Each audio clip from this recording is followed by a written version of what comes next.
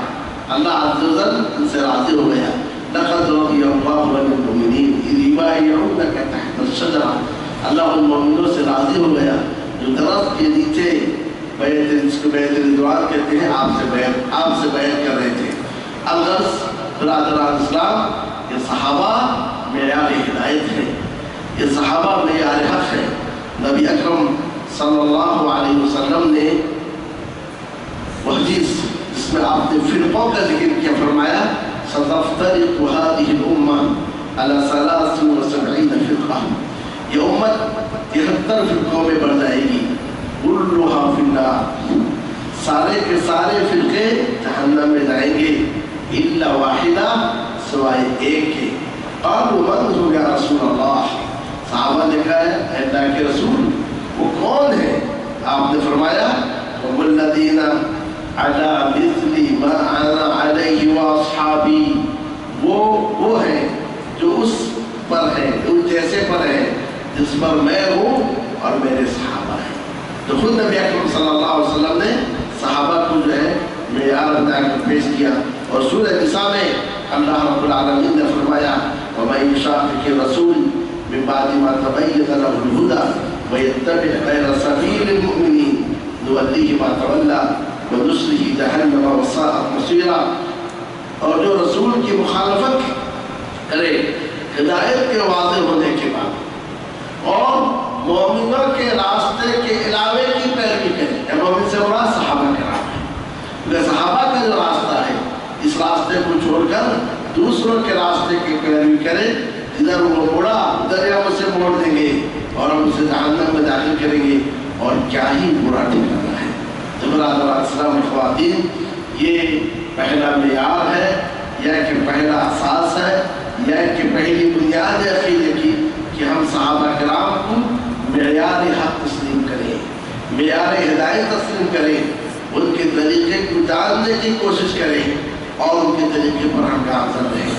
لیکن افسوس کی بات یہ ہے آج ہمارے بچے دنیا کے سارے بڑوں کو جانتے ہیں، کس نے اس ملک کو آزاد کیا، کس نے اس ملک کو آزاد کیا، کس نے کیا تحریک چلائی، کس نے اور کیا کیا ہے.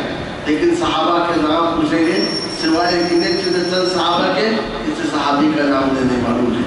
ضرورت ہے صحابہ کرام کے زندگی کو پڑھا جائے، ان کے طریقے کو پڑھا جائے، اور اس طریقے سے ہمارے بچے ہماری اس تاریخ سے واقف رہیں. کوئی بھی قوم ذائقہ ہوتی ہے جب اس کی تاریخ سے اس کا رشتہ ختم ہو جاتا ہے، اور آج ہماری تاریخ ہمارے صحابہ کرام ہیں، انہی کے ذریعے سے ہم تک دین پہنچا ہے.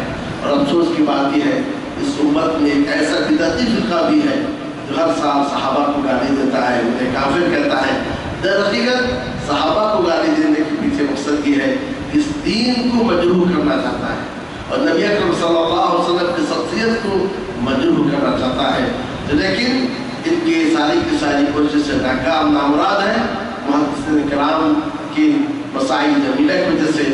تو پہلی بات یہ معلوم ہوئی کہ عقیدے کے اصول میں سے یہ دوسرا پہلا اصل ہے کہ صحابہ کرام کو معیار حق تسلیم کیا جائے اور ان کی اتباع کی جائے. اب دوسرا اصل کیا ہے؟ وترک البدع وکل بدعۃ فہی ضلالہ. دوسرا اصل یہ ہے بدعتوں کو چھوڑنا ہے اور ہر بدعت گمراہی ہے. بدعت کا معنی کیا ہے؟ بدعت کا معنی نئی ایجاد یا بغیر کسی سابقہ مثال کے کسی چیز کو ایجاد کرنا. لغت میں اس کو بدعت کہتے ہیں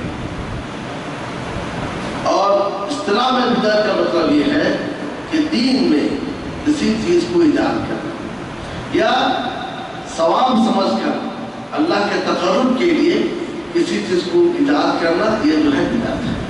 تو کہا ترک البدع،